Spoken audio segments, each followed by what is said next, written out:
Hello guys, good morning to all. Today I will teach you about present tense, types of present tense. Uh, we saw my first video types of tense. Now you can see present tense, past tense and future tense. How you know past tense, present tense and future tense? I teach you in this video. Okay, just आप शुरू करते हैं हम लोग present tense के बारे में, past tense के बारे में और फ्यूचर टेंस के बारे में। मैं अपनी पहली वीडियो में आप लोगों को बता चुका हूं कि टेंस किसे कहते हैं, टेंस कितने प्रकार के होते हैं और उन टेंस के प्रकारों के प्रकार कितने होते हैं। मैंने सब कुछ पहली वीडियो में आपका जो कि टेंस का वीडियो स्टार्ट किया उसमें डाल दिया है। अब जो है कि अब आप लोगों को ये देखेंगे कि हिंदी में मैंने उसका पहचान बताया, आज इंग्लिश में पहचान समझ लीजिए। पहले आपके 3 प्रकार के टेंस हैं, प्रेजेंट टेंस, पास्ट टेंस और फ्यूचर टेंस। यानी कि आप इन तीनों को कैसे पहचानेंगे। आप देखिएगा सब में आपका क्या होता है, इंडेफिनिट टेंस होता है, कॉन्टिन्यूअस होता है, परफेक्ट होता है, परफेक्ट कॉन्टिन्यूअस होता है। मैंने पहले भी इस वीडियो में बता चुका हूं, लेकिन आज देखिए आप लोग, मैं क्या कहता हूं कि सबसे पहले आप कैसे पहचानेंगे कि प्रेजेंट्स हैं जिसमें डू या डज, जब वर्ब डू या डज देखने को मिल जाए तो वह प्रेजेंट टेंस होगा, और जब इसमें डिड देखने को मिल जाए तो आपका पास्ट टेंस होगा, और इसके बाद विल या शैल देखने को मिल जाए तो वह क्या हो जाएगा, आपका फ्यूचर टेंस हो जाएगा। और दूसरा क्या है कि इसके बाद इज एम आर मिल जाएगा, और इसमें क्या मिल जाएगा, वाज वेयर मिल जाएगा, वाज वर मिल जाएगा, और इसमें क्या मिलेगा, विल बी और शैल बी, ये आप लोग को देखने को मिल जाएगा। और क्या मिलेगा, इसके बाद क्या मिलेगा कि इसमें हैज़ या हैव देखने को मिलेगा, इसमें हैड देखने को मिलेगा, और इसमें आपका देखने को मिलेगा विल हैव या शैल हैव। ये अगर आप समझ गए, ये आप इसको इस तरह से मैं टेबल भी बना सकता हूं। ये टेबल हो गया आप लोगों का, ये टेबल हो गया आप लोगों का, जिसे आप अच्छी तरह से समझ सकते हैं। अब रही बात, ये क्या होगा, ये इंडिफिनिट होगा। ये आपका कौन सा टेंस होगा, इंडिफिनिट होगा। प्रेजेंट का इंडिफिनिट होगा, पास्ट का इंडिफिनिट होगा और फ्यूचर का इंडिफिनिट हो जाएगा। और इसमें आपका क्या होगा, इसमें आपका क्या होगा कि ये कॉन्टिन्यूअस होगा। ये कौन सा टेंस हो जाएगा, आप चाहे प्रेजेंट कॉन्टिन्यूअस कीजिए, चाहे पास्ट कॉन्टिन्यूअस कीजिए, चाहे फ्यूचर कॉन्टिन्यूअस कीजिए, आपका इसमें जो है कि यह कॉन्टिन्यूअस होगा और यह परफेक्ट टेंस होगा आपका, ये परफेक्ट टेंस हो जाएगा। अब यदि यह वर्ब आप अच्छी तरह से समझ लेते हैं, पहचान लेते हैं, तो आपको किसी भी टेंस को पहचानने में थोड़ी भी कठिनाई नहीं होगी। इसलिए मैं आपसे कहूँगा कि एक बार इसकी स्क्रीनशॉट भी ले सकते हैं। ठीक है, आपने इसका स्क्रीनशॉट ले लिया। अब वर्ब के बारे में आप जान गए। अब धीरे धीरे हम लोग स्टार्ट करते हैं, अपने मेन पोर्शन की तरफ चलते हैं, जिसमें शुरू करते हैं सबसे पहले प्रेजेंट टेंस को हम शुरू करते हैं।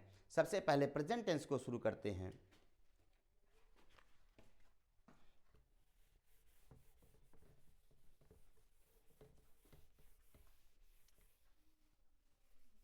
प्रेजेंट टेंस में हम लोग शुरू करेंगे present indefinite tense.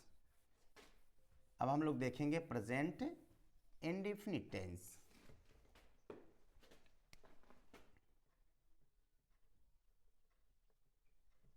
Present indefinite tense, present indefinite tense में मैंने बताया था, आप लोग इंग्लिश में यदि पहचानना होगा तो उसमें यस या ई एस दिखेगा। क्रिया के फर्स्ट फॉर्म में V1 में आपको यस या ई एस देखने को मिलेगा। और हिंदी में यदि इसको पहचानना होगा तो उसमें ता है, ते है, ती है आपको देखने को मिलेगा। क्या दिखेगा? ता है, ती है, ते है, ठीक है, या ता हूं, ती हूं, ते हूं, ते हो, ठीक है ना। तो इस तरह से आपको हिंदी में देखने को मिलेगा। इंग्लिश में आप यस या यस लगा हुआ देखेंगे क्रिया के फर्स्ट फॉर्म में, तो वहां पर आपको लगेगा कि नहीं प्रेजेंट इंडेफिनिट टेंस है। अब देखिए इसमें आप चलते हैं, इसमें भी पहला अफर्मेटिव सेंटेंस होता है।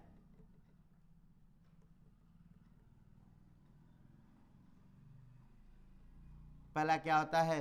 अफर्मेटिव सेंटेंस होता है। आप देखिए मैं आपको हिंदी इंग्लिश दोनों भाषा में सही तरीके से बताने की कोशिश करूंगा, जिससे कि आप बेहतरीन तरीके से इसको सीख सकें।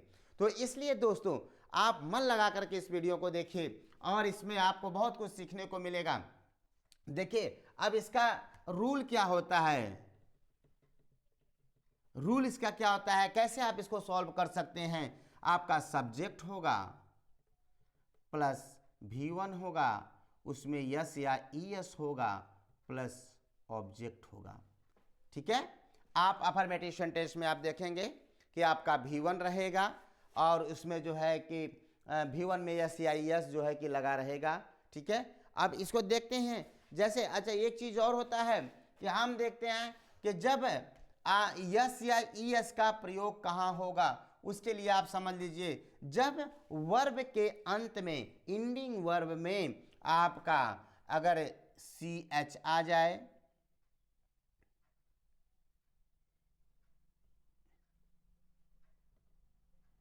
यूएस का ईएस का सॉरी ईएस का प्रयोग कहां पे करेंगे? जब इंडिंग वर्ब में यानी कि वर्ब के अंत में आपका सी एच आ जाए या एस एच आ जाए, ओ आ जाए, जेड आ जाए और डबल एस आ जाए या यक्स आ जाए, तो वहां पर हम ई एस का प्रयोग करते हैं। बाकी सभी में हम जो है कि यस डायरेक्टली लगा देते हैं। ये तो रहा आपका यस या और ई एस का प्रयोग। जैसे आप गो लिखे, गो लिखे तो मैंने कहा कि ओ आया ना, ओ आ गया तो उसमें ई एस आप लगा सकते हैं। उसमें तुरंत आप ई एस लगाएंगे। तो जैसे कि अब catch, C A T C H, catch, C H आपका आ गया है, कैच माने पकड़ना आपका वर्ब है और इसमें आप तुरंत कैचेस कर सकते हैं, कैचेस ई एस तुरंत लगा देंगे, यहाँ पर कोई भी आपको परेशानी नहीं होना चाहिए। अब दोस्तों अब देखते हैं कि हम लोग कि जब प्लूरल वर्ब का प्रयोग किया गया हो, जब यहाँ पे देखेंगे जैसे आई और वी के, आई और यू के साथ हम हमेशा प्लूरल वर्ब का ही प्रयोग करते हैं। इसमें V1 लगेगा, प्लूरल के साथ वर्ब के साथ V1 लगेगा। जैसे मैंने कह दिया आई गो, सॉरी आई प्ले, अब आई आ गया, आई के साथ हम प्ले करेंगे। यहां पर आई प्लेज नहीं करेंगे, आई प्ले, मैं खेलता हूं, मैं खेलता हूं। जैसे यू रन, यू रन, मतलब इसमें यही हुआ कि प्लूरल वर्ब आपका आया है, प्लूरल सब्जेक्ट अगर आ जाए, सब्जेक्ट प्लूरल हो तो आप वर्ब में भी आप यस या यस का प्रयोग ना करके प्लूरल आपका वर्ब भी हो जाएगा। तो जैसा कि आपने यहाँ पे समझ रखा होगा। अब देखिए, अब जैसे कि एक एग्जांपल लेते हैं हम प्रेजेंट इंडेफिनिट का अफर्मेटिव सेंटेंस का, जैसे मोहन पत्र लिखता है, मोहन पत्र लिखता है। अब मोहन पत्र लिखता है तो अब इसमें करना क्या है कि सब्जेक्ट आपका क्या हो गया? मोहन, सब्जेक्ट क्या हो गया? मोहन। अब राइट, WRITE, राइट, ई के बाद हम इसमें ई आपका आया है, कहीं आपका ई आया है, नहीं आया है, तो ई के बाद अगर मान लीजिए ई है तो उसमें केवल यस लगाएंगे। अब देखिए राइट्स क्या हो गया, राइट्स क्या लिखता है, a letter, a letter. Mohan एक पत्र लिखता है या मोहन पत्र लिखता है। ये रहा आपका जो है कि प्रेजेंट इंडेफिनिट का अफर्मेटिव सेंटेंस। हमें तो नहीं लगता कि आप लोगों को कोई इसमें समस्या हुई होगी, जैसा कि मैं एकदम पॉइंट टू पॉइंट आपको समझाने की कोशिश कर रहा हूं, जिसमें कि आप अच्छी तरह से इसको समझ सकें। तो मैं अब नेक्स्ट पॉइंट की तरफ चलता हूं। ये आपका रहा प्रेजेंट इंडेफिनिट का अफर्मेटिव सेंटेंस। अब हम लोग पढ़ते हैं निगेटिव सेंटेंस। अब हम लोग पढ़ेंगे इसके बाद निगेटिव सेंटेंस।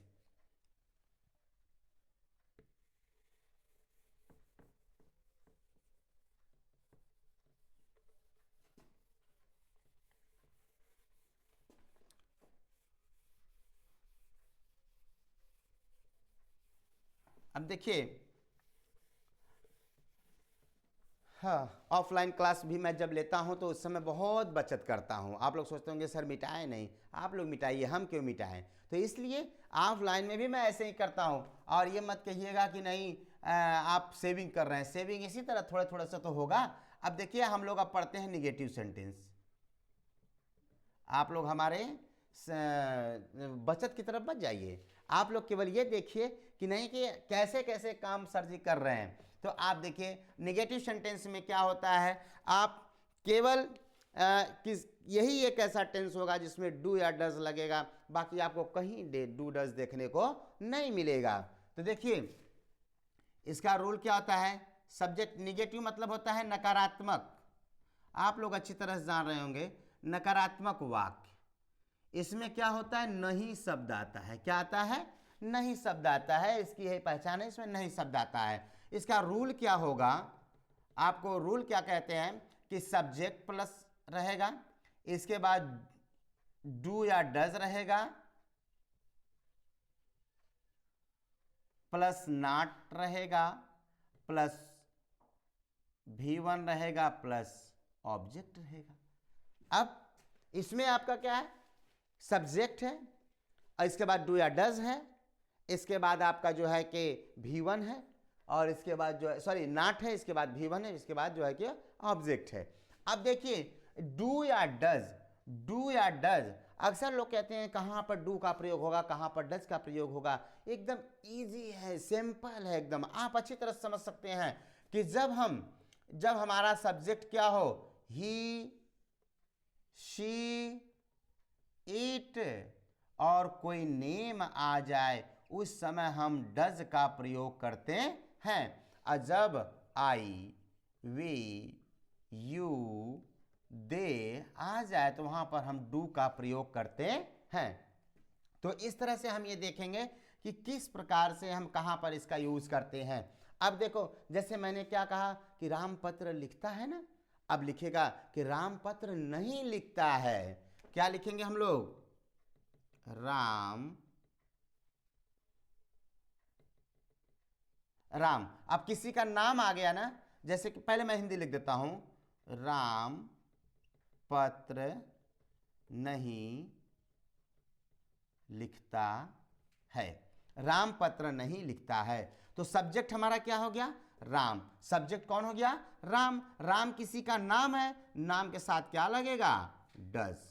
राम के साथ क्या लगेगा, डज। इसके बाद निगेटिव सेंटेंस है, डू या डज लग गया, सब्जेक्ट हो गया, डू या डज लग गया। अब क्या लगेगा, नॉट। क्या लगेगा, नॉट। अब क्रिया का फर्स्ट फॉर्म क्या नहीं कर रहा है, क्या नहीं कर रहा है, पत्र नहीं लिख रहा है। कौन सी क्रिया कर रहा है, राइट की, लिखने की क्रिया कर रहा है। और Ram does not write a letter, a letter, यानी कि राम पत्र नहीं लिखता है। तो यह आप अच्छी तरह समझ गए होंगे कि अफर्मेटिव सेंटेंस और निगेटिव सेंटेंस आप अच्छी तरह से देख रहे हैं। एक और देता हूं वाक्य, मैं अंग्रेजी नहीं पढ़ाता हूं। मैं अंग्रेजी नहीं पढ़ाता हूं, इसका क्या होगा, सब्जेक्ट क्या हो गया, आई, आई हो गया। आई के साथ मैंने आपको बताया था कि आई वी यू दे के साथ डू का प्रयोग होता है। सब्जेक्ट हमारा कौन आ गया है, आई आ गया है, तो अब आई के साथ किसका प्रयोग होगा, डू। इसके बाद डू या डैश का जब प्रयोग हो गया तो वहां पर क्या लगेगा, नॉट, निगेटिव है तो नॉट। अब क्या नहीं कर रहा हूं, एक बात ध्यान रखना, पढ़ाना और पढ़ना दोनों में अंतर है। आप लोग खुद अपने से ध्यान करिए कि पढ़ाता कोई और है, पढ़ता कोई और है। तो जब दो लोग हो गए इसमें तो दो वर्ड मीनिंग उसका भी दो तो होगा। तो हम यहाँ पर पढ़ा रहे हैं तो यहाँ पे टीच होगा, teach. I do not teach English, I do not teach English, मैं अंग्रेजी नहीं पढ़ाता हूँ, मैं अंग्रेजी नहीं पढ़ा। अगर पढ़ता की बात आ जाता कि मैं अंग्रेजी नहीं पढ़ता हूँ तो वहाँ पे I do not read English हो जाता है वहाँ पर। तो वहाँ पर क्या होता है, रीड इंग्लिश। और एक और ले लेते हैं, जैसे आपका हो गया तुम चाय नहीं पीते हो, तुम चाय नहीं पीते हो, तो आपका सब्जेक्ट क्या है, यू, क्या हो गया, यू। अब यू के साथ आपके साथ क्या लगेगा, डू। इसके बाद डू लग गया, नेगेटिव सेंटेंस है तो नॉट। अब इसके बाद हम कहेंगे कि you do not drink tea. अगर ये कहेंगे ड्रिंक टी तब तो समझ लीजिए सही है। आई डू नॉट ड्रिंक अगर आ गया तो समझ लाओ कि वहां पर दारू शराब नशे की बात आ जाएगी। इसलिए आप इससे अच्छा होता है टेक लगा दें। टेक मतलब होता है ग्रहण करना, ठीक है। तो इसमें जो है कि अब देखिए क्या हो गया, you do not take tea, तुम चाय नहीं पीते हो। I hope you understand very well affirmative and negative. Now I am going to teach you about interrogative sentence of present indefinite tense.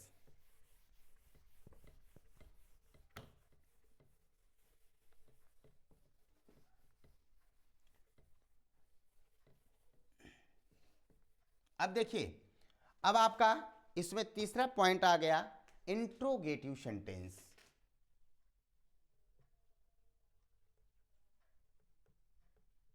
Interrogative sentence, यहां पे इंट्रोगेटिव सेंटेंस में आपका हो जाएगा प्रश्नवाचक वाक्य। प्रश्नवाचक वाक्य, प्रश्नवाचक वाक्य होता है, इसमें आपसे क्वेश्चन किया जाएगा, प्रश्न किया जाएगा। कि जैसे आज आपको मतलब कहीं जाना है तो कोई पूछेगा, अरे भैया आप क्या आप बाजार चलेंगे, क्या आप ननिहाल चलेंगे, वह तुम कहाँ जा रहे हो, तुम क्या पढ़ रहे हो, वह कहाँ आ रहा है, वह कहाँ जा रहा है। तो इस तरह से आपको प्रश्नवाचक शब्द देखने को मिलेगा। और जैसे प्रश्नवाचक शब्द क्या होते हैं, क्या, कौन, कब, कहाँ, कैसे, क्यों, किसका, किसके, किसकी, किसको, बहुत सारे इस तरह से आप जो प्रश्न कर रहे हैं। In English what, who, when, where, how,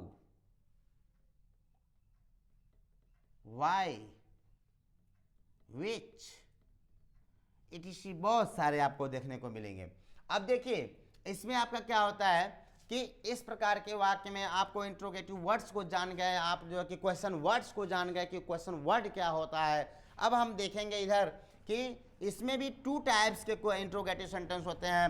first is होता है कि आपका प्रश्नवाचक शब्द से ही आपका वाक्य शुरू होगा, और दूसरा ऐसा होता है जिसमें प्रश्नवाचक वाक्य बीच में आ जाता है। इसमें बहुत डिफरेंस नहीं है, बहुत ज़्यादा हल उस पर डरने की जरूरत नहीं है। आप देखिए इसमें क्या करते हैं, रूल नंबर फर्स्ट, इसमें क्या है आपका रूल नंबर फर्स्ट में जब प्रश्नवाचक शब्द पहले आए, ठीक है, जब प्रश्नवाचक शब्द पहले आए अर्थात जब वाक्य प्रश्नवाचक शब्द से शुरू हो, जब वाक्य प्रश्नवाचक शब्द से शुरू होगा उस समय आपका रूल क्या फॉलो करना, क्या करेगा, क्या फॉलो रहेगा। सबसे पहले डू या डज का प्रयोग करते हैं, सबसे पहले डू या डज का प्रयोग करते हैं। इसके बाद subject plus V1 plus object plus question mark. Interrogative words में मैं अभी कल ऑफलाइन क्लास में एरर और जो है कि रीअरेंजमेंट और एरर का मैंने क्लास कर लिया, जिसमें ऑफलाइन में बच्चों को मैंने दिया कि इसमें क्या एरर है, मैंने इंट्रोगेटिव वर्ड्स लिख करके क्वेश्चन मार्क लगाना छोड़ दिया था और बच्चों वहाँ पे फुल स्टॉप लगा दिया। बच्चों ने क्या किया कि सेम टू सेम उसी तरह कहे, बोले सर राइट है, लेकिन कैसे राइट है, जब आप क्वेश्चन वर्ड आपका हेल्पिंग वर्ब से यहाँ पे शुरू हो रहा है सेंटेंस कोई, तो वहाँ पे लास्ट में आपको क्वेश्चन मार्क लगाना ज़रूरी होता है। तो जैसे अब इसको करते हैं कि क्या राजू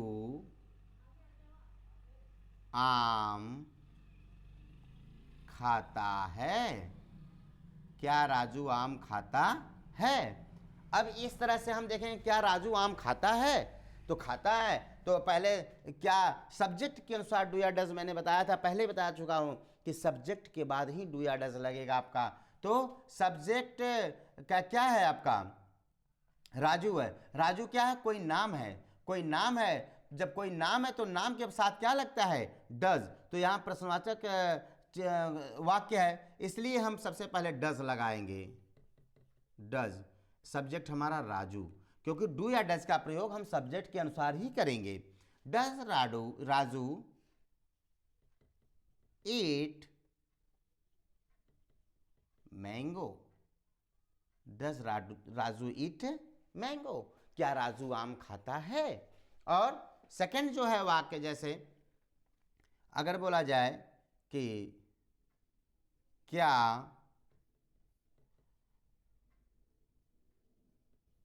राधिका, नहीं इसको थोड़ा बदल दें, क्या मैं बाजार जाता हूँ, क्या मैं बाजार जाता हूँ। अब यहाँ पे सब्जेक्ट क्या है, आई। आई के साथ किसका प्रयोग होगा, आई के साथ किसका प्रयोग होगा, डू का। किसका प्रयोग होगा, डू के। तो हम सबसे पहले डू लगाएंगे, डू आई। अब गो टू बाजार, बाजार। देखो बाजार जो होता है, बाजार आपका जो है इंग्लिश शब्द है, लेकिन आप उसको हिंदी उसका क्या होता है, हाट। क्या होता है, हाट। लोग कहते हैं हाट गए थे, लेकिन आज के ज़माने में हाट का नाम खत्म हो चुका है। दादी मामी नानी नानी आजा लोग बोलते थे कि हाटे गए थे, हाटे गए थे, लेकिन आज बाजार हो गया है। बाजार भी खत्म होकर के अब क्या हो रहा है कि मार्केट जा रहे हैं। हम कहाँ जा रहे हैं, मार्केट जा रहे हैं। तो इस प्रकार से आपका ये जो इंट्रोगेटिव सेंटेंस था, आपने इंट्रोगेटिव सेंटेंस को देखा। अब हम लोग पढ़ेंगे जो इंट्रोगेटिव का दूसरा रूल है। दूसरा रूल इसमें क्या कहता है कि जब आपका प्रश्नवाचक शब्द बीच में आ जाए, इंट्रोगेटिव का दूसरा रूल क्या होता है, जब प्रश्नवाचक शब्द कहाँ आ जाए, बीच में आ जाए, तो सबसे पहले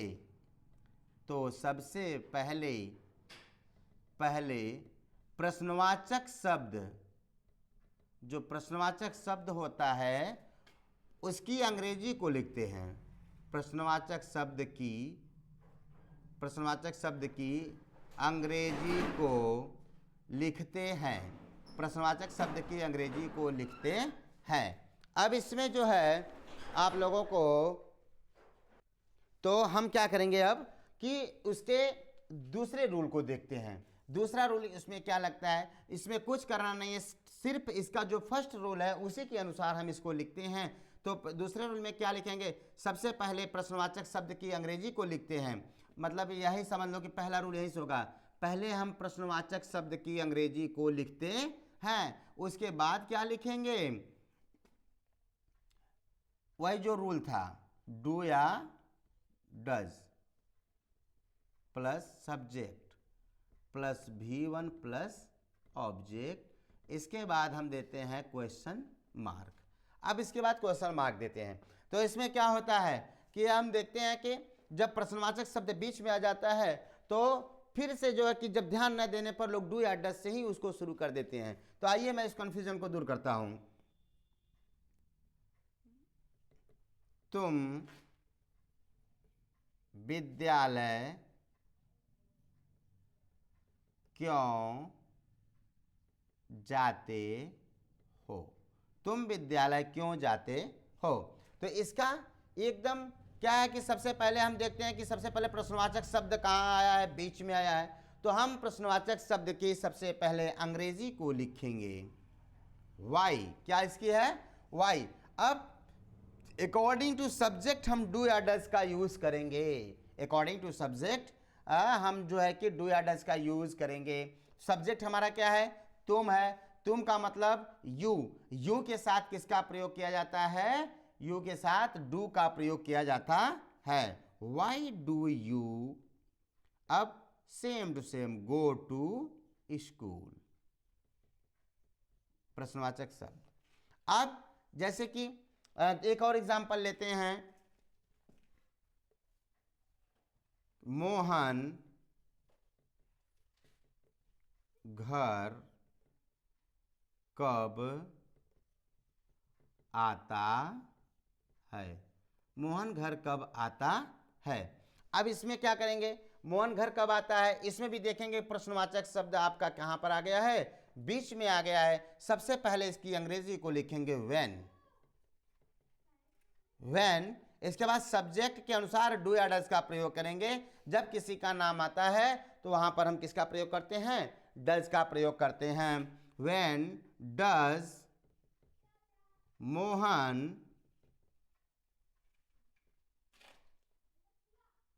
कम होम या हाउस, ठीक है। तो मोहन घर कब आता है, when does Mohan come house, Mohan घर कब आता है। इसी प्रकार से आपका ये सेंटेंस जो था प्रेजेंट इंडिफिनिट का सारे भाग सारे पार्ट आपका खत्म हो चुके हैं। और इसमें एक कभी कभी और आ जाता है इंट्रोगेटिव निगेटिव। तो इंट्रोगेटिव निगेटिव में भी हम क्या करते हैं, सब्जेक्ट के बाद तुरंत नॉट का प्रयोग करके उसको जो है कि समाप्त कर लेते हैं। तो इस तरह से हम हल करते हैं। तो आई होप यू कि आपको ये वीडियो बहुत अच्छी लगी होगी। बस आज के लिए इतना ही, जो कि प्रेजेंट इंडेफिनिट टेंस के पूरे पार्ट्स को मैंने अच्छी तरह से आपको समझा दिया। धन्यवाद।